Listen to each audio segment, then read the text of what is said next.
Citoyens du monde, bonsoir, j'espère que vous allez bien. Nouveau mercato idéal. À ce jour, on attaque l'immense dossier nantais. Alors comme vous le savez, cet été, je me suis lancé le défi assez fou de réaliser chaque mercato idéal dans chaque club de Ligue 1. Alors pourquoi je fais ça cet été? C'est parce qu'on attaque l'année 2 de crise sans précédent des droits télé. Là, on devrait avoir une chaîne Ligue 1, enfin uniquement, exclusivement Ligue 1, qui devrait être distribuée sur différents canaux, Orange, Canal+, etc. Qui devrait arriver du coup normalement le 25 août prochain pour la réouverture de la Ligue 1, mais comme vous le voyez, ça reste une incertitude totale et un flou total, notamment pour les clubs qui essayent de sceller leur budget pour la saison qui arrive, et donc aucun club ne peut réellement faire de folie sur le mercato. Fini les gros salaires à la Moussa Sissoko en parlant du FC Nantes. Désormais, c'est place à des coûts, des joueurs libres, des joueurs prêtés, des joueurs n'ayant pas un salaire excédant 60 000 euros peut-être par mois, pour vous donner un peu un ordre d'idée. Donc voilà, les clubs doivent réapprendre à bien travailler, à bien cibler et aussi à faire confiance à leur centre de formation. C'est le cas du FC Nantes. Ça fait partie de l'ADN du club, sans trop de surprises. Les Canaries, en plus de ça, ont un centre de formation qui marche plutôt bien dans les sections jeunes. On a vu les U19 aller en demi-finale de Youth League il y a un peu plus d'un an désormais. Cette même génération U19 qui, depuis pour certains, ont accédé aux pros, se sont de nouveau qualifiés pour les Youth League cette saison, donc en vue de la saison prochaine. Donc évidemment, sans trop de surprise, je vais devoir m'appuyer dessus pour reconstruire l'effectif nantais. Donc sans faire trop de surprise, le FC Nantes, c'est mon club de cœur. J'y ai passé plusieurs semaines à faire ce mercato idéal parce que il y a énormément de boulot, parce qu'on a un renouvellement d'effectifs sans trop d'argent et vraiment en respectant l'ADN du club, donc il y avait plein de paramètres à prendre en compte. J'ai essayé de faire de mon mieux, mais on va commencer par parler du contexte club. Comme vous le savez, à chaque mercato idéal, je dresse en tout premier lieu une fiche contexte où j'évoque un peu le climat actuel dans le club. À Nantes, le climat il est hostile, alors sous fond de conflit entre les supporters et la présidence, Valdemar Kita notamment, qui est pointé du doigt pour son absence et sa gestion un petit peu compliquée du club, notamment parfois ne pas faire assez confiance à la jeunesse, parfois faire appel à des agents un peu frauduleux, bref. Valdemar Kita est critiqué depuis de très longues années désormais. Néanmoins, aujourd'hui, le football français oblige des repreneurs locaux comme la plupart des supporters rêvent, ça ne court pas les rues. Donc le FC Nantes va devoir encore faire avec Valdemar Kita pendant certainement de nombreux mois, de nombreuses années. Donc voilà, très faible finance, je suis obligé d'en parler parce que ça concerne plein de clubs de Ligue 1, mais à Nantes c'est d'autant plus vrai que Valdemar Kita avait réinjecté 40 millions d'euros en début de saison dernière pour pouvoir justement combler l'incertitude autour des droits télé. Cet argent-là, évidemment, il ne l'a pas amorti, il ne l'a pas rentabilisé. Il a annoncé en début de saison, enfin avant du coup le mercato, qu'il souhaitait en quelque sorte récupérer sa somme, ou plus du coup vendre des joueurs pour pouvoir sans qu'il ait besoin de réinjecter de nouveau de l'argent dans le club. Donc les ventes devront permettre la survie du club. Valdemar Kita ne compte pas réinjecter d'argent cet été. Il a également annoncé que forcément il devrait s'appuyer sur la formation cette nouvelle année. Je pense qu'il se rend compte, notamment avec un joueur comme Nathan Zézé, qu'il y a possibilité de faire réellement de l'argent via le centre de formation nantais. Donc la survie du club peut aussi dépendre de son centre de formation. Nathan Zézé qui devrait faire l'objet d'une immense vente, certainement la plus grosse de l'histoire du club cet été. Et puis pour conclure un peu ce contexte club, on arrive à une vraie fin de cycle, un vrai renouvellement. Alors ça, je le dis encore plus fort que le disent réellement les dirigeants nantais à demi-mot, dans le sens où de nombreux joueurs doivent partir depuis déjà plusieurs saison. À chaque débrief, à chaque vidéo que je fais sur le FC Nantes, je réclame ce renouvellement qui aurait dû déjà avoir lieu l'année qui a suivi le sacre en Coupe de France. Donc ça fait déjà 2 ans qu'on se traîne des joueurs de cette épopée-là, qui ont pu vraiment la tête à Nantes, qui pour certains sont un peu difficiles à gérer dans le vestiaire. Donc il y a vraiment des joueurs, quitte même, sans trop utiliser le mot bradé, mais qu'on va devoir vendre réellement pour assurer cette fin de cycle-là. Il y a notamment, et ça a été annoncé, la fin d'histoire avec Nicolas Pallois. Bref, il y a plusieurs joueurs qui doivent quitter le FC Nantes. On doit réellement apporter un vent de fraîcheur sur cet effectif-là, à défaut de pouvoir réellement changer grand-chose dans l'architecture du club. On va au moins essayer sur le volet sportif de suivre ce contexte-là et d'y apporter des changements assez importants, assez majeurs. Donc pour les objectifs de ce mercato, Vente obligatoire, Valdemar Kita espère à peu près 40 millions d'euros de vente. Alors c'est énorme, on va essayer de vendre, de bien vendre, en respectant aussi une certaine hiérarchie salariale. Nantes a annoncé ne pas pouvoir prendre de joueurs excédant 50 000 euros par mois de salaire pour le mercato. Il faut donc aussi qu'on essaye de se séparer des plus gros émoluments du vestiaire. Donc voilà, prêts et joueurs libres, ça c'est pour le recrutement. Globalement, comme ce que fait Nantes depuis un an, avec Sorba Thomas, Johan Le Penant, Seydou Sow, c'est-à-dire des prêts de 6 mois, 1 an, essayer de glisser des options d'achat au cas où il y a une bonne surprise, et sinon c'est aller chercher des joueurs libres. Nantes l'a fait pour des joueurs assez âgés, ça a été le cas du coup de Francis Coquelin qui a été prolongé, ça a été le cas également d'Anthony Lopez, donc voilà, on va vraiment miser là-dessus.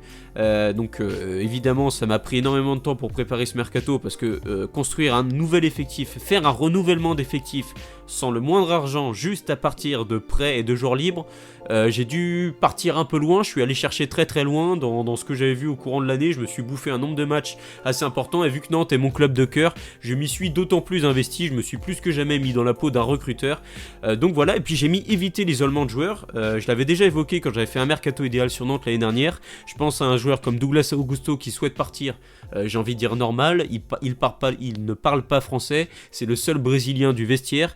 Quand je dis éviter l'isolement de joueurs, il y a des joueurs comme Hudson, comme Marquinhos, quand Nantes avait voulu recruter certains joueurs, l'isolement de certains, parce qu'ils sont d'autres nationalités qui parlent pas forcément la même langue, ça peut aussi poser des problèmes dans le vestiaire. Donc quand je dis que je veux faire un mercato idéal réaliste, j'essaie de prendre un maximum de critères en compte, donc je me suis également basé sur celui-ci pour pouvoir construire ce mercato. Donc dites-vous qu'à chaque fois que je me rajoute un critère, c'est des heures en plus de recherche forcément, mais bon, on aime ça, on s'en occupe, il fallait que je m'occupe de mon club de cœur, je ne pouvais pas le laisser à l'abandon pour ce renouvellement d'effectifs, et on attaque directement le mercato avec les fins de contrat, et Dieu sait qu'il y en a beaucoup au FC Nantes cet été. Qui dit renouvellement d'effectifs dit sans trop de surprise, je me sépare de quasiment tout le monde. Nicolas Palois, ça a été annoncé aujourd'hui, au moment même où j'ai annoncé cette vidéo, qu'est-ce que je raconte, au moment même où je tourne cette vidéo.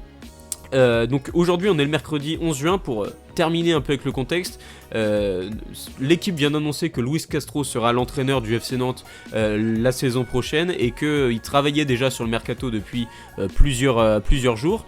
Donc il a été décidé que Nicolas Palois ne continuerait pas avec le FC Nantes. Après 8 saisons, que d'émotions, que de bonheur, de Turin au Stade de France. Beaucoup d'émotions aussi, avec notamment le décès de son meilleur ami Emiliano Sala. On aime Nicolas Palois à Nantes, j'espère qu'un hommage lui sera rendu lors de la J3 ou lors de la J4 de la Ligue 1, si le joueur peut être présent au stade de la Beaujoire pour que tout un stade, tout un peuple puisse le saluer pour ces 8 années. Alors la fin, forcément Nicolas Palois n'était plus le Nicolas Palois très performant qu'on avait connu dans les années 2019 à peu près. Néanmoins, il a jamais triché, il a toujours eu beaucoup de hargne sur le terrain. Son aventure nantaise se termine donc, peut-être que ça se termine positivement dans le sens où il ne quitte pas le club en le laissant en Ligue 2. Ça, c'est quand même pas rien. Voilà, pour moi, la fin de l'histoire était logique. Dans tous les cas, je l'avais inscrit comme étant sur le départ. Donc, les informations de l'équipe ne viennent que corroborer mon choix initial. Nicolas Cozza. Alors, l'équipe a également annoncé que Nicolas Cozza pourrait être de nouveau prêté à Nantes. Par pitié, non, franchement. Beaucoup de supporters nantais aime bien Nicolas Cozza, mais plus dans le sens parce que c'est le moins pire. Ça n'empêche que démarrer une saison en ayant Nicolas Cozza comme titulaire au poste de latéral gauche, c'est un aveu de faiblesse qui est terrible. Même avec des joueurs en prêt ou des joueurs libres, je peux vous assurer que je vais trouver mieux que Nicolas Cozza. Je trouve que c'est le joueur moyen par excellence, c'est-à-dire son état d'esprit, on n'a quasiment rien à lui reprocher, mais par contre techniquement, on voit qu'il a été déformé, on voit qu'il a vraiment été formé défenseur avant d'être un latéral. Je le trouve souvent trop loin des attaquants adverses. D'ailleurs, c'est pas pour rien qu'il était meilleur quand il jouait en tant que piston gauche, parce que justement, il était un cran plus proche. Et en gros, dès qu'il y a un joueur qui arrive en mouvement sur lui, c'est très compliqué. Sauf qu'en Ligue 1, la plupart des ailiers sont assez rapides, assez vifs. Pour moi, Nicolas Cozza n'a plus vraiment le niveau Ligue 1, ou alors un club vraiment de seconde zone. Si on veut avoir un minimum d'ambition, on le laisse retourner en Allemagne, d'autant qu'il a un salaire assez important, donc on va pas s'enquiquiner avec un nouveau prêt, on le laisse retourner à Wolfsburg en Allemagne. Florent Mollet, fin de contrat, ça a déjà été annoncé, il quitte le club, il m'a pas laissé un grand souvenir, il a quasiment pas joué de l'année. C'est dommage parce que c'est un joueur qui a montré de belles choses à Montpellier, mais à Nantes ça ne l'a jamais vraiment trop fait. Marcus Coco, 6 années quand même passées au club, c'est assez long. Il est arrivé comme étant un ailier prometteur de Guingamp, il repart comme étant un latéral dont on parle peut-être un peu plus de ce qu'il fait en dehors du terrain que réellement sur la pelouse. C'est dommage parce que je pense qu'il a des vraies qualités athlétiques, notamment de vitesse, qui aurait pu faire de lui un bon piston. Peut-être que s'il mettait encore un peu plus de sérieux dans sa carrière de footballeur, il aurait pu pourquoi pas espérer être prolongé par le FC Nantes. L'aventure se termine ici pour lui et c'est fort logique à mes yeux. Sorba Thomas, alors c'est un peu le comble des nombreux joueurs qu'on laisse filer un peu à Nantes. Sorba Thomas a signé à Stoke City il y a peut-être une semaine, même pas, il y a quelques jours. Entre temps il a fait 2 matchs avec la sélection, il a fait 3 passes D, 1 but il me semble, dont un match XXL face à la Belgique. Classique, hein. Nous globalement quand un joueur quitte le club, l'année qui suit il est nommé dans le top 5 du Ballon d'Or, donc voilà. Donc peut-être que Florent Mollet, sait-on jamais, l'année prochaine pourrait être nommé au Ballon d'Or, je dis ça, je dis rien, même si je pense que j'arrêterai définitivement mes vidéos après ça, et je pense que je me mettrai au hockey sur glace, tant je ne comprendrai rien au football. Sorba Thomas du coup, que dire de sa saison, il a beaucoup été baladé, notamment au poste de piston droit, lui qui n'a pas vraiment de qualité défensive. Je trouve qu'effectivement la Ligue 1 n'est peut-être pas un championnat fait pour lui, il semble plus se plaire en Championship, donc sa signature à Stoke City me semble logique. Je trouve qu'il a malgré tout des vraies qualités, notamment sa qualité de coup de pied arrêté qui est assez inédite à Nantes parce qu'aucun joueur ne sait réellement tirer ni les coups francs ni les corners au FC Nantes. Lui il savait plutôt bien le faire. Athlétique, 1m85. Ouais, je trouve ça dommage, j'aurais peut-être aimé plus le voir, notamment là il a été vraiment bon globalement sur la fin de saison, sur les derniers matchs face à Auxerre et face notamment à Montpellier. J'aurais peut-être plus aimé le voir à son vrai poste en tant qu'ailier, au vu de la calamité offensive du FC Nantes. Je pense qu'il aurait pu vraiment apporter cette saison à Nantes, et c'est dommage qu'on ne l'ait pas plus exploité que ça. Sur les autres fins de contrat, Hugo Barbet, alors lui je crois qu'il est en fin de contrat que dans 1 an, mais Nantes devrait résilier son contrat d'un commun accord parce que le joueur souhaite quitter le club, sa situation de numéro 3 lui déplaît. Donc il devrait essayer de se trouver un nouveau challenge cet été. Seydousso retourne assez logiquement à Strasbourg, il nous aura bien dépanné pendant 8-9 matchs. Malheureusement il s'est fait les ligaments croisés à l'entraînement et c'est vraiment dommage parce qu'il commençait enfin à être débarrassé de ses blessures à répétition et à trouver un vrai rythme en Ligue 1. Alors désolé pour nos amis strasbourgeois, on vous renvoie un joueur blessé, mais c'est surtout dommage pour lui, pour sa carrière à 22 ans. Donc voilà, Meshak Elia qui lui était prêté par les Young Boys de Berne. À l'époque, il y avait une question sur le fait que les Young Boys voulaient mettre une option d'achat et pas le FC Nantes. Eh bien, on a bien fait d'avoir le dernier mot parce que si on s'était coltiné ce jour-là une année de plus, compliqué, on l'a très peu vu. Il a mis un but, certes, face à Lens, mais globalement, on a vu que techniquement, il n'avait pas le niveau Ligue 1. Et la seule bonne surprise, peut-être, avec Anthony Lopez du mercato hivernal dernier, c'était Francis Coquelin, qu'on a très peu vu. Il semble également avoir de nombreuses blessures. D'ailleurs, sa préparation d'avant-saison sera un vrai enjeu pour lui, tant il faut qu'il soit vraiment affûté physiquement pour pouvoir jouer l'année prochaine avec le FC Nantes, mais globalement à chaque fois qu'il a été là on a vu la différence.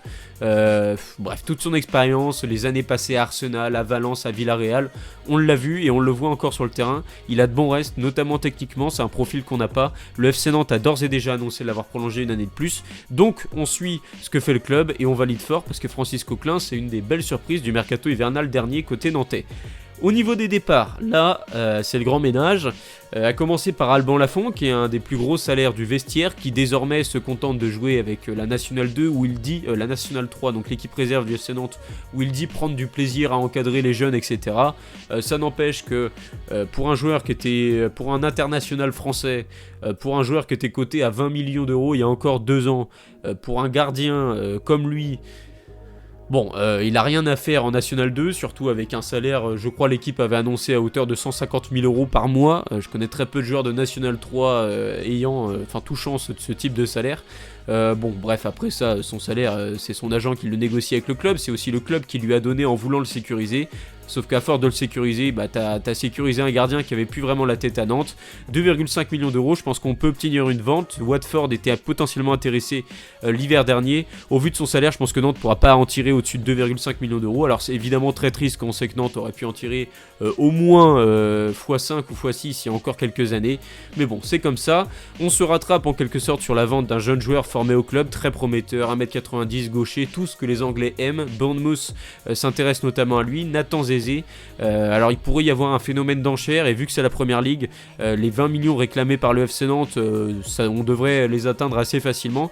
Donc voilà, c'est pour ça que je table sur une vente à hauteur de 21 millions d'euros pour Nathan Eze, qui aura été peut-être un des meilleurs défenseurs centraux nantais. Alors il a encore une marge de progression qui est assez évidente. La première ligue pourrait vraiment lui plaire, vraiment un grand espoir. On suivra avec attention la suite de l'aventure et de sa carrière. Mais bon, il part aussi un peu en sauveur pour sauver le club, parce que 21 millions d'euros dans les poches du FC Nantes cet été, et au vu du contexte actuel, c'est pas rien, donc merci Nathan pour ça. Jean-Kévin Duverne, lui, a été prêté à Courtrai en Belgique il y a 6 mois, ça s'est plutôt bien passé, il s'est transformé en serial buteur, je crois qu'il a inscrit 4 ou 5 buts en Belgique. À tel point que certains clubs belges pourraient être intéressés à mes yeux pour l'avoir. Ça tombe bien, à Nantes, il a rapidement été mis dans la case de flop. Donc pour 1,5 million d'euros, je pense que le FC Nantes pourrait en tirer une belle vente. Moses Simon, pareil, lui ça doit faire 6 ans qu'il est au club. Bon, c'est... que dire, parce que tant il survole dans cette équipe, tant c'est lui notre leader offensif depuis tant d'années. Cette année encore en Ligue 1, il fait quasiment un double-double, je crois que c'est 10 passes décisives et 9 buts. Le Nigeria a 29 ans et à 1 an de la fin de son contrat, je pense que un départ serait logique cet été. Vous avez vu que au vu des grosses valeurs marchandes du club, je priorise quand même certains départs. Donc voilà, Moses Simon pour 8 millions d'euros, je m'en sépare également. Donc plusieurs clubs sont intéressés par lui, notamment j'ai cru voir le Paris FC qui monte en Ligue 1 avec, vous savez, la famille Arnaud et le groupe Red Bull. Donc voilà. Pour terminer cette vague de départ et pour vraiment rentrer dans le sens de la fin d'histoire et la fin de cycle pour beaucoup de joueurs, Pedro Chirivella, capitaine de l'équipe, capitaine émérite, mais qui malheureusement depuis 2 saisons, on sent que c'est compliqué, que la fin d'histoire aurait déjà dû avoir lieu il y a au moins 2 ans. Là encore une fois, on sent que c'est la saison de trop, alors encore plus avec Antoine Comboiré, dont le jeu ne correspond vraiment pas à Pedro Chirivella. Alors il pouvait correspondre il y a quelques années quand Nantes était allé chercher la Coupe de France et que Nantes avait un peu plus d'ambition dans le jeu, mais cette année, vu le désert tactique qu'il y a eu pour un joueur comme lui qui aime jouer au ballon, ça a été vraiment très compliqué, et surtout que c'est un joueur qui sous pression est vraiment mis en difficulté, surtout quand il n'est pas en confiance, et globalement on l'a vu, on l'a senti, surtout sur la première partie de saison, ça a été très très très compliqué pour lui. J'ai vu que certains clubs espagnols pouvaient être intéressés par lui. On parle notamment d'un retour à Valence qui serait possible. Je pense que Nantes peut en tirer 3,5 millions d'euros. Nantes pourrait également en tirer la même somme pour Mostafa Mohamed, qui en valait au moins le double il y a encore 1 an, mais vu que le joueur a choisi de rester à Nantes aussi, il nous a offert une nouvelle saison. Alors certes 5 buts en sortie de banc, mais je trouve un manque d'implication même générale de sa part. C'est un joueur qui est vraiment doué dans la surface, qui est capable de marquer des buts comme Nantes n'a pas d'attaquant capable de le faire, c'est-à-dire dans la surface de réparation sur des caviars de Simon, lui il est capable de la mettre au fond. Il a aussi été capable de faire de vrais ratés parce que manque d'implication, manque de professionnalisme, et puis le pompon c'est évidemment... tous les ans, quand Nantes joue sa survie lors de la dernière journée, pour des raisons religieuses, le joueur décide de ne pas jouer, évidemment à cause du badge pour l'homophobie. Ça n'aide ni à l'image du joueur ni à l'image du club, donc je m'en sépare sans trop de surprise. Mostafa Mohamed, d'autant que c'est un joueur qui dans le vestiaire, un bon petit boulard quand même, donc on ne devrait pas s'en plaindre.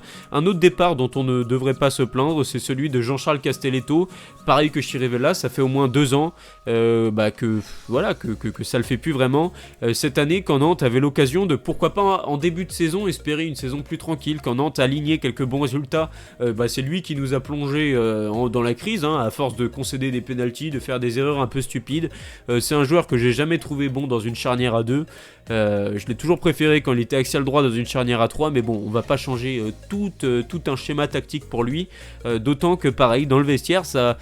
Voilà, c'est pas forcément le meilleur coéquipier à avoir des différents échos que j'ai pu entendre. Donc voilà, Jean-Charles Castelletto, je me sépare de lui pour 2,5 millions d'euros. Lamine Diack, alors lui c'est un joueur qu'à Nantes peu de gens connaissent, il est arrivé il y a 1 an et globalement ça ne l'a pas fait, ça ne l'a jamais fait. Pendant 1 année il a quasiment pas joué, il a été prêté en MLS, désormais il a été prêté en Turquie où il a fait une saison pleine malgré la relégation de son club. Hatayspor aimerait le garder, sauf qu'ils sont relégués en 2e division, donc ils vont avoir très peu de moyens, donc Nantes n'aura pas l'option d'achat à 2,5 millions d'euros. Par contre une vente à hauteur de 500 000 euros est possible et à ce prix là je m'en sépare. Récapitulons, donc là il y a eu beaucoup de départs, il y a eu un gros dossier déjà qui a été fait, on s'est donc séparé de 17 joueurs dont 6 hors groupe. Qu'est-ce que je veux dire par des joueurs hors groupe? C'est des joueurs dont globalement à Nantes sportivement on ne compte pas trop, donc des joueurs qui n'étaient pas dans le groupe professionnel ou des joueurs qui étaient prêtés. J'en profite pour faire une petite parenthèse pour Ignatius Ganago qui lui est en prêt mais devrait le rester jusqu'à décembre prochain aux États-Unis. Globalement je pense qu'il y aura à peu près un statu quo pour lui cet été, ça ne devrait pas bouger. On obtient donc 43 millions d'euros de recettes transferts hors commission. Quand je dis hors commission, c'est en gros, je ne compte pas les 10% pour les agents, pour la tante, pour la famille, pour tout le monde. Donc Nantes ne touchera pas 43 millions d'euros, mais devrait quand même toucher une belle somme. Donc je pense que les 40 millions d'euros que Valdemar Kita réclamait, rajouter à ça l'immense baisse salariale, parce que là on s'est attaqué quasiment au plus gros salaire du vestiaire, globalement les finances nantaises seraient bien plus saines avec tous ces départs là, donc je pense que Valdemar Kita aurait de quoi être content. Donc là on a fait plaisir au président, désormais faisons plaisir aux supporters en construisant un effectif fiable pour la Ligue 1 avec quasiment pas d'argent. C'est exactement ce sur quoi on va se lancer, mais dans un premier temps regardons où en est l'équipe, le 11 nantais, l'équipe type nantaise. Effectivement on se rend compte que le chantier va être énorme. Alors oui, toute la défense a déserté quasiment, départ de Zézé, de Palois, de Castelletto, de Seydousso dans la charnière centrale. Sur les côtés, Marcus Coco est parti, Nicolas Cozza est parti, Jean-Kévin Duverne est parti. Donc pareil, il faudra recruter à ce poste-là. Au moins, on a réussi à assurer une certaine stabilité au milieu de terrain. La prolongation de Francis Coquelin. Comme vous avez vu, j'ai misé sur deux grosses valeurs marchandes en quelque sorte, en faisant le choix de conserver et Mathis Sabline et Douglas Augusto. Donc sur tous les joueurs peuvent rapporter gros au FC Nantes, j'ai fait le choix de me séparer en priorité de Nathan Zézé, de Moses Simon, rajouter à ça tous les joueurs comme Chirivella, Castelletto, Mostafa Mohamed. Bref, j'ai fait ce choix-là et de vraiment choisir de conserver Mathis Sabline, Douglas Augusto et Louis Leroux qui est le petit jeune qui monte au FC Nantes, qui d'ailleurs fait actuellement un tournoi avec l'équipe de France U20, Maurice Révélo, qui est exceptionnel. C'est vraiment un très bon joueur, capable de jouer piston gauche, mais que je vais mettre à son vrai poste au milieu de terrain, aux côtés de Douglas Augusto et de Francis Coquelin. Et Anthony Lopez, qui lui a vu, avec le maintien du FC Nantes, sa prolongation actée pour les 2 prochaines années. Donc voilà, Anthony Lopez devrait rester au FC Nantes cet été. Si on regarde un second 11 type, pour non seulement observer la profondeur de banc, mais aussi tous les jeunes que je fais monter dans la rotation. Alors là, il y a seulement un joueur à recruter, c'est un piston gauche en doublure à la future recrue qu'on va aller chercher. Donc il y a pas mal de jeunes comme vous le voyez, une génération U19 très prometteuse. Donc vous voyez notamment Moussanda Mwamba avec... même Teiji Dugar, donc ça c'est pour la défense centrale, pour compléter, et Sekou Doucouré qui lui fait déjà partie du groupe professionnel, et un Calvin Amian que je vois bien dans une défense justement à 3. Vous avez vu que je suis parti sur un système en 5-2-3 sans trop prendre en compte le fait que Luis Castro serait le futur entraîneur du FC Nantes, parce que Luis Castro est un coach qui s'adapte très bien non seulement aux jeunes joueurs mais aussi à son effectif, c'est-à-dire qu'il n'a pas forcément de schéma arrêté, même si c'est vrai qu'avec Dunkerque il était globalement sur un... on va dire un 4-3-3 avec une vraie pointe basse qui était Hugo Ragoubert. Là du coup j'ai décidé de construire l'effectif autour d'un 5-3-2 ou d'un 5-2-3. Donc voilà, on se rend compte du coup dans la rotation il y a beaucoup de jeunes. Johan Le Penant a vu son option d'achat être levée, Tino Kadewere devrait rester au club, il est toujours son contrat, et puis une peut-être des futures attractions de la Ligue 1, Yacine Benatab qui a été élu meilleur joueur de National, qui va revenir du coup de prêt de Aubagne, qui va donc revenir cet été au FC Nantes. Je crois qu'il a fait 11 passes décisives et 6 buts en National, il est très attendu au FC Nantes. Donc voilà, et puis Fabien Santonze, alors beaucoup de Nantais aimeraient certainement s'en séparer, mais au vu du nombre de blessures du joueur, je pense qu'on aura du mal à en tirer une vente. Donc voilà, je le garde dans la rotation, surtout qu'à ce poste-là, Kelvin Amian peut également jouer, et puis encore une fois, on s'appuie essentiellement sur la jeunesse, c'est l'ADN du club. Patrick Karlgren est toujours dans les buts, et Nantes a déjà un peu commencé son mercato, avec, comme vous l'avez vu tout à l'heure, le départ d'Hugo Barbet en tant que 3e gardien, qui a d'ores et déjà été remplacé par Alexis Mirbach, qui était le 3e gardien du Football Club de Metz, qui donc était en fin de contrat et devrait du coup signer au FC Nantes selon Ouest France. Donc voilà, et je fais également monter du coup Teiji Dugar, comme vous pouvez le voir en bas à droite dans la rotation. Bamed Dove qui lui est la grosse attraction de cette génération U19 qui s'est qualifiée en Youth League côté FC Nantes. C'est un milieu défensif d'1m96 et franchement plutôt doué techniquement. Et puis Adel Mahmoud qui lui a quelques problèmes avec des blessures, parce que sinon il serait déjà dans l'effectif pro. Là il commence à revenir plutôt de façon intéressante avec la réserve. J'espère le voir dans l'effectif nantais l'année prochaine. Donc ça nous fait un groupe de 26 joueurs, dont globalement 17 plus 9, c'est-à-dire 9 jeunes du centre de formation à faire éclore la saison prochaine, et 17 joueurs, on va dire, plus confirmés, plus expérimentés.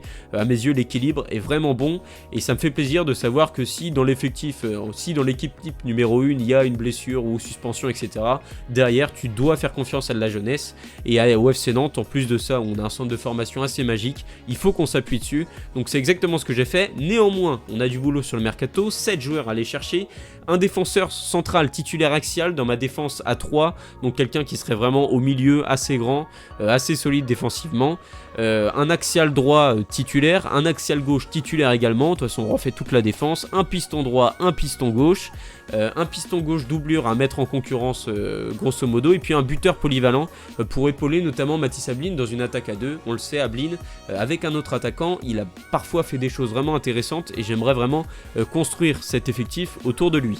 Donc voilà, il y a du boulot, donc sans plus attendre, on va s'attaquer au premier gros dossier. Le défenseur central titulaire axial, et là je suis assez fier de moi, je suis allé chercher Apostolos Konstantopoulos. Alors son nom est très compliqué à le dire, mais croyez-moi ça vaut le coup de le prononcer, parce que il sort d'une saison vraiment pleine en Belgique avec Beerschot qui malheureusement a été relégué au terme des barrages de relégation.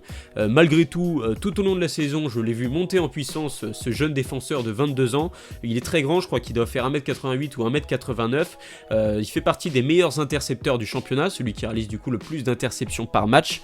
Quand je dis qu'il a une progression constante, c'est que je l'ai vu démarrer en étant plutôt bon, et je l'ai vu terminer comme étant vraiment un des meilleurs défenseurs du championnat. J'ai pas peur de le dire, même si c'est une équipe qui jouait les seconds rôles. Faut dire qu'il n'a pas forcément été aidé non plus par une équipe que je trouve globalement assez faible en Belgique, mais lui il a vraiment réalisé une saison XXL, c'est sûrement le meilleur joueur de son équipe.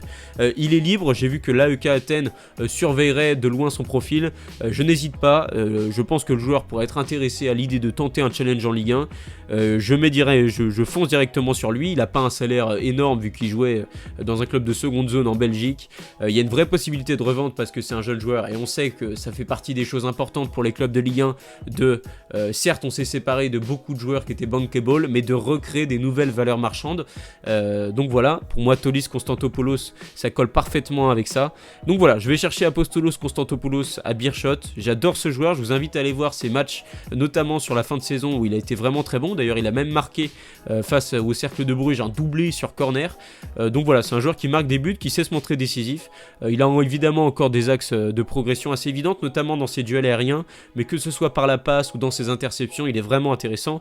Donc voilà, je vais le chercher, et pour l'épauler sur le côté droit de la défense, je vais aller chercher Djibril Sidibé. Alors lui c'est un nom bien plus connu en Ligue 1, il est revenu dans le championnat l'année dernière après un passage en Grèce à l'AEK Athènes, et à la surprise un peu générale, il s'est imposé comme un titulaire au Toulouse Football Club, et au fur et à mesure de la saison, malheureusement il a eu une blessure vers le mois d'avril, ce qui fait que Toulouse a fait confiance notamment à JD Convo, qui est un jeune défenseur du centre de formation. Il va y avoir le retour de blessure de Rasmus Nicolaisen, il y a Charlie Cresswell, il y a Mark McKenzie, ce qui fait que son avenir est un peu bouché à Toulouse, c'est-à-dire qu'on peut pas lui promettre autant de temps de jeu que Nantes pourrait lui offrir. Alors c'est peut-être le plus gros salaire qu'on va aller chercher d'un point de vue du recrutement. À Toulouse, son salaire est estimé aux alentours de 60 000 € cette saison.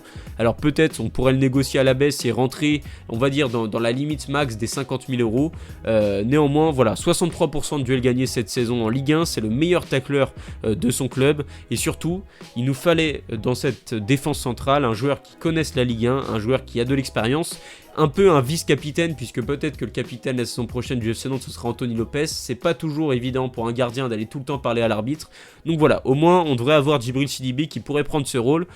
Pour moi il correspond parfaitement, je l'adore ce joueur, je le suis depuis qu'il est à Lille où il était latéral droit. Après il a été champion de France avec Monaco. Alors certes, ça s'est pas très bien passé en première ligue avec Everton, son prêt, mais bon, bref, je l'ai toujours vraiment trouvé bon, et le fait de le voir à ce niveau-là avec Toulouse, et qu'il y ait une vraie opportunité parce que le joueur est libre, je n'hésite pas, je fonce sur lui. Il nous faut un taulier en défense, je vais chercher Djibril Sidibé. Donc voilà. Pour notre défenseur central gauche titulaire dans cette défense à 3, j'ai dit en préambule de cette vidéo, dans mes objectifs, qu'il ne fallait pas isoler des joueurs. Apostolos Constantopoulos, ça s'entend dans son nom, il est grec, et donc je suis allé chercher un autre joueur grec. Alors ça n'avait pas été mon premier critère quand j'ai trouvé Giannis Michailidis. Ce que je recherchais avant tout, c'était un bon coup, c'est-à-dire pas un prix exorbitant, d'un joueur qui pourrait malgré tout s'adapter facilement à la Ligue 1, et j'ai trouvé Giannis Michailidis, qui lui est un jeune espoir de base grec, qui a eu malheureusement une blessure, qui revient là depuis 2 ans maintenant et qui retrouve vraiment son meilleur niveau. Cette saison là, il a fait une vingtaine de matchs avec le PAOK Salonique en Grèce. Globalement, il a vraiment été bon. Pour 2 millions d'euros, Nantes pourrait aller le chercher. C'est un joueur du coup qui a joué l'Europa League, il a été bon. Dans les grands matchs dans le championnat grec, il a toujours été bon. Il a notamment fait un doublé de passes décisives, il me semble, face à l'AEK il y a quelques semaines. Donc voilà, ce serait un coup un peu à la Douglas, où on était allé chercher dans le championnat grec et on a vu ce que ça a donné, hein, ça s'est plutôt bien passé pour Douglas Augusto. Donc voilà, Giannis Michailidis, je vais le chercher en tant que défenseur central gauche titulaire pour 2 millions d'euros. Très bon relanceur et un bon tacleur, un peu un profil à la Medina en plus grand, mais j'aime beaucoup, donc voilà. Michailidis titulaire dans cette charnière centrale aux côtés de Sidibé et de Constantopoulos. Pour le piston gauche titulaire, je vais aller chercher un joueur en prêt. L'AS Monaco souhaite le prêter, Kassoum Ouattara, donc là c'est une vraie opportunité de marché. Ce que j'aime bien dans son profil, je l'avais notamment vu du stade de la Beaujoire quand j'étais allé voir Nantes-Monaco, c'est que c'est un joueur très tonique, et pour un piston c'est une vraie qualité, capable de faire de très bons débordements. Je me souviens de son match face à Lens en Coupe de France il y a peut-être 1 an et demi, où il fait un doublé de passes décisives pour Ben Yedder notamment. Donc voilà, Monaco souhaite le prêter parce que l'ASM a d'autres ambitions et s'apprête à jouer la Ligue des Champions, donc il y a plusieurs jeunes à Monaco qui devraient être prêtés, dont Ouattara, Simon Boisbré, etc. Lui en fait partie, donc voilà, moi je vais le chercher. Il doit évidemment encore progresser, notamment techniquement. Je trouve que notamment des fois ses contrôles de balles sont un peu compliqués. Défensivement aussi, il doit encore s'affirmer, c'est pour ça que je vais aller chercher après un piston gauche à mettre en concurrence avec lui, surtout que là ce n'est qu'un prêt d'1 an. Si je décide d'aller chercher un jeune joueur et de pas miser sur le centre de formation, c'est que l'espoir au poste dans le centre de formation nantais, il s'appelle Lucas Gauthier, et qu'il est peut-être encore un peu jeune pour aller toquer à la porte des pros, donc peut-être d'ici 1 an ou 2, ça peut le faire. Mais voilà, pour l'instant je vais chercher Ouattara en prêt, je pense pas qu'on puisse réussir à mettre une option d'achat dans le deal. Néanmoins, voilà, sa tonicité, sa qualité de débordement, un joueur un peu fougueux à ce poste-là, ça m'intéresse, c'est pour ça que je tente l'opportunité Kassoum Ouattara. Pour l'autre piston titulaire, côté droit désormais, là je suis allé chercher un de mon coup de cœur de la saison pour 2,5 millions d'euros. Il s'appelle Gustavo Garcia. Alors, c'est un Brésilien prêté par Palmeiras. Vous savez que je regarde beaucoup le championnat portugais. C'est un des championnats que j'adore regarder parce que c'est assez ouvert, il y a des joueurs assez techniques, il y a plein de pépites. On voit notamment la sélection du Portugal là, qui a récemment gagné la Ligue des Nations. C'est un pays qui forme vraiment des vrais grands espoirs du foot. Donc Gustavo Garcia, prêté par Palmeiras. À Palmeiras, il ne compte pas sur lui. C'est pour ça qu'il avait mis en prêt au CD Nacional en Liga Portugal. Bah, ça s'est avéré comme étant un des meilleurs latérales droits du championnat. Peu de gens en parlent. Moi, je ne vois que ça. C'est un des meilleurs joueurs niveau passe progressive. C'est le latéral droit de moins de 23 ans en Europe qui apporte le plus d'occasions par la passe. Donc voilà, quand je parle de sa qualité de passe progressive, voilà, hein, je l'agrémente de stats en plus. Je pense qu'il pourrait être plus à l'aise en piston parce que parfois ses qualités défensives en tant que latéral pur peuvent parfois laisser à désirer. Je le trouve peut-être parfois trop, je vais pas dire nonchalant, mais peut-être trop éloigné des actions défensives, même si ça reste 61% de duels gagnés défensivement. Et puis c'est très simple, j'ai mis Podium Club, c'est-à-dire que dans son club, il est toujours top 3 dans plein de stats. En dribble, je crois qu'il est top 2, en passe clé, il est numéro 1.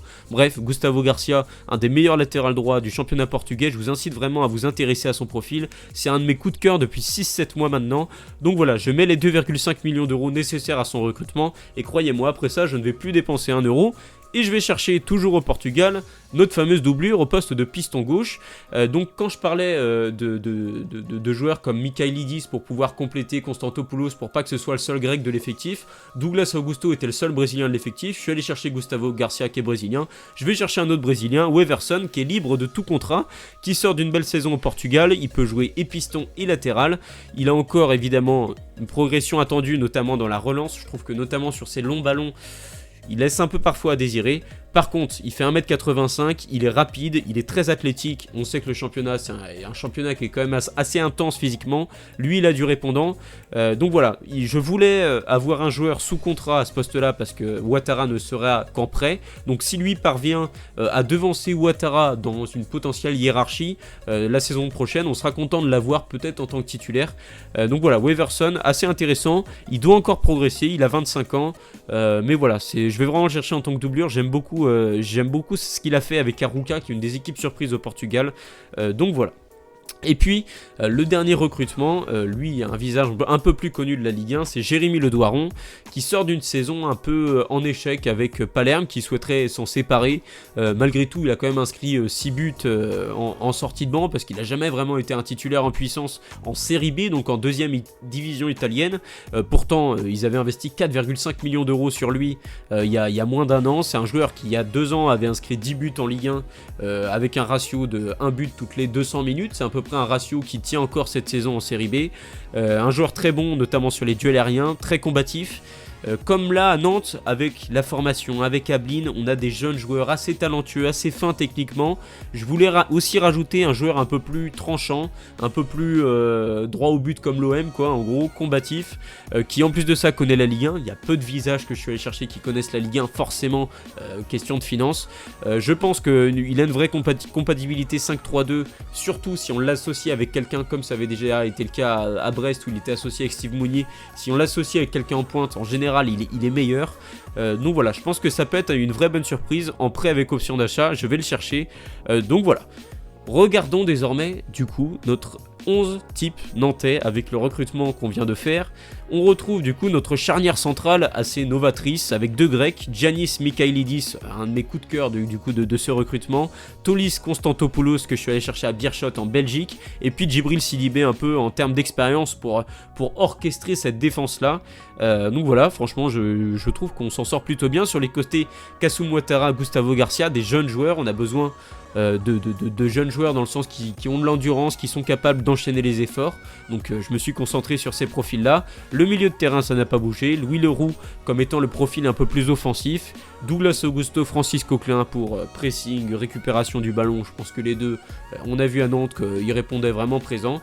Et puis le duo d'attaque avec Mathis Ablin, qui sera évidemment notre leader offensif la saison prochaine, avec un joueur comme Jérémy Le Doiron, qui, je pense, peut être capable de nous refaire une saison à une dizaine de buts comme il l'avait fait avec Brest il y a 2 ans. Voilà, globalement un très bon jeu de tête, un vrai finisseur. Donc s'il a des caviars notamment de Ouattara, de Leroux, de Dablin ou même de Gustavo Garcia, il peut se plaire dans cette équipe. Donc voilà, on a quand même pas mal de taille, ça me plaît aussi, une équipe assez athlétique, assez grande. Leroux 1m84, Sidibé 1m82, Konstantopoulos 1m88, Michailidis 1m88, Le Doiron 1m89. Donc voilà, je trouve ça assez intéressant aussi, notamment sur les coups de pied arrêtés. Notamment Michailidis et Konstantopoulos qui sont 2 défenseurs qui savent se montrer notamment décisifs sur les coups de pied arrêtés, que ce soit par le but ou par la passe. Donc voilà, quand je dis la passe, c'est la déviation, hein, globalement sur les coups de pied arrêtés. Au niveau de notre second 11 type qui nous permet d'imaginer un peu notre potentiel futur profondeur de banc, Weverson en tant que piston gauche, ça ne bouge pas trop. Et puis du coup, tout le reste avec beaucoup de jeunesse. Moussanda Mwamba, donc du coup, beaucoup de Nantais, je pense, le connaissent pas vraiment. Il fait partie des titulaires dans l'équipe U19 qui s'est qualifiée en Youth League. Alors évidemment, il serait du coup potentiellement 5e, 6e défenseur central dans la hiérarchie. Mais globalement, c'est pour montrer que je compte sur la jeunesse. Il y a notamment Taiji Dugar qui peut également postuler à une place dans la hiérarchie, dans la profondeur de banc. C'est-à-dire que je suis vraiment allé chercher 3 défenseurs pour être titulaire dans cette charnière à 3. Et derrière, je fais confiance à Amiens en tant que latéral droit / défenseur central axial droit, un poste qu'il a déjà occupé à la Spezia notamment en Italie. Et derrière, c'est que de la jeunesse. C'est Koudou Kouré qu'on a vu un petit peu en Ligue 1, ça a été plutôt prometteur même s'il a très peu joué. Et puis Taiji Dugar, Moussanda Mwamba. Donc voilà, Demen Tabibou, ça va être aussi un des enjeux de la saison prochaine à Nantes. Contrat qui se termine dans 1 an ou 2 il me semble. Joueur très prometteur sur lequel on compte beaucoup. À 20 ans, c'est peut-être la saison de la dernière chance pour lui. Donc il faut lui offrir une place qui peut lui permettre vraiment de s'imposer. J'ai choisi également de garder Herba Guirassy et de lui faire confiance. Kadewere également. Voilà, la jeunesse nantaise, notamment offensivement, aurait un vrai rôle à jouer la saison prochaine avec l'équipe que je viens de construire. Donc voilà. Si on regarde du coup le bilan du recrutement, on en est donc à 7 arrivées, seulement 4,5 millions d'euros dépensés, donc en gros on a une balance transfert de plus 39 millions, je pense que Valdemar sera content surtout avec les salaires qui auront... globalement, la moyenne salariale du vestiaire aurait été environ divisée par 2 avec les départs que j'ai effectués. On a reconstruit un effectif avec quasiment une finance zéro, c'est-à-dire on a seulement dépensé 4,5 millions d'euros pour 7 joueurs total, donc on a lancé quelque chose de nouveau, un vrai nouvel élan de fraîcheur, un nouvel effectif sur lequel Luis Castro pourrait s'appuyer, et puis on a mis la formation au cœur du projet, c'est l'ADN du club, 17 joueurs un peu plus confirmés et 9 jeunes du centre à faire progresser, donc voilà, c'est là tout l'enjeu. Donc voilà, j'espère en tout cas que j'ai pu répondre un peu aux attentes des supporters nantais en allant respecter du coup les finances parce que la situation financière est ce qu'elle est et en s'appuyant un maximum sur l'ADN du club, la jeunesse, la formation. Donc voilà, je pense avoir respecté globalement plutôt ça, je pense avoir respecté le contexte et les objectifs qu'on s'était fixés en début de vidéo. J'espère que ce mercato idéal vous aura plu, si c'est le cas n'hésitez pas à me le dire dans l'espace commentaire et à vous abonner à ma chaîne YouTube. Allez, ciao tout le monde.